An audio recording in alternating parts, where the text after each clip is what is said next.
Monsieur le ministre, la parole est à Madame Isabelle Attard. Monsieur le Président, nous saluons cette bonne nouvelle concernant les otages français et nos pensées vont aux 7 autres otages ainsi qu'à leurs familles. Chers collègues, ma question s'adresse à Monsieur le ministre du Travail. Je profite de cette question pour vous proposer un changement des règles de notre Assemblée. Nous posons nos questions au ministre en 2 minutes. Nos performances ne s'améliorent jamais. Nous semblons incapables d'augmenter notre productivité. Je vous propose qu'à compter de novembre, chaque député dispose d'une seule minute, puis en décembre de 30 secondes. Nous serons ainsi efficaces et productifs. Cela vous paraît aberrant, injuste? Tant mieux. Car aujourd'hui, la une du monde diplomatique est consacrée à Amazon, une entreprise à la politique managériale très rigide. Amazon choisit un lieu déclassé, avec un fort taux de chômage.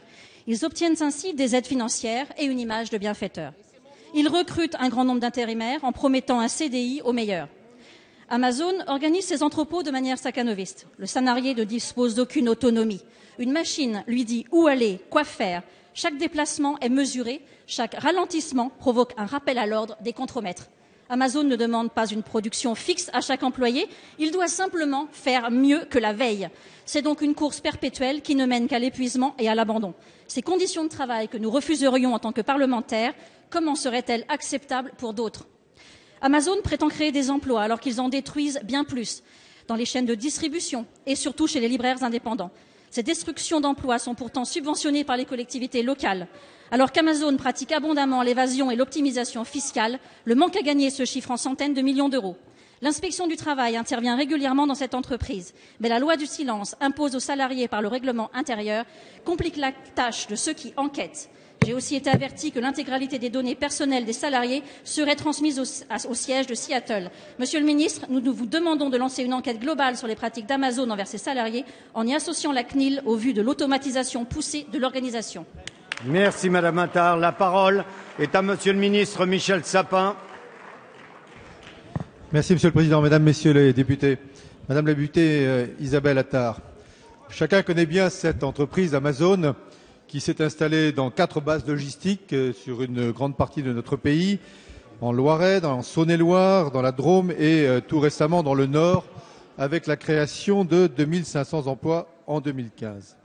Cette entreprise est bien connue de mes services, pour des raisons d'organisation du travail interne qui méritent effectivement d'être suivies très attentivement. Mes services et les services de l'inspection du travail, dans le cadre de leur autonomie, de leur indépendance, sont intervenus plusieurs fois dans plusieurs des établissements.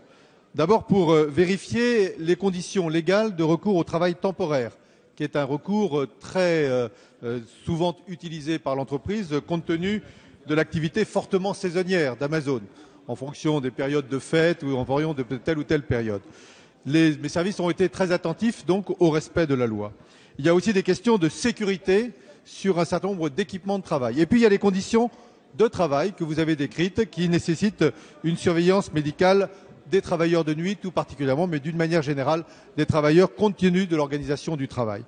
J'ai demandé à mes services d'être, dans le cadre de leur pouvoir, d'être particulièrement attentifs sur l'ensemble du territoire au respect de la loi.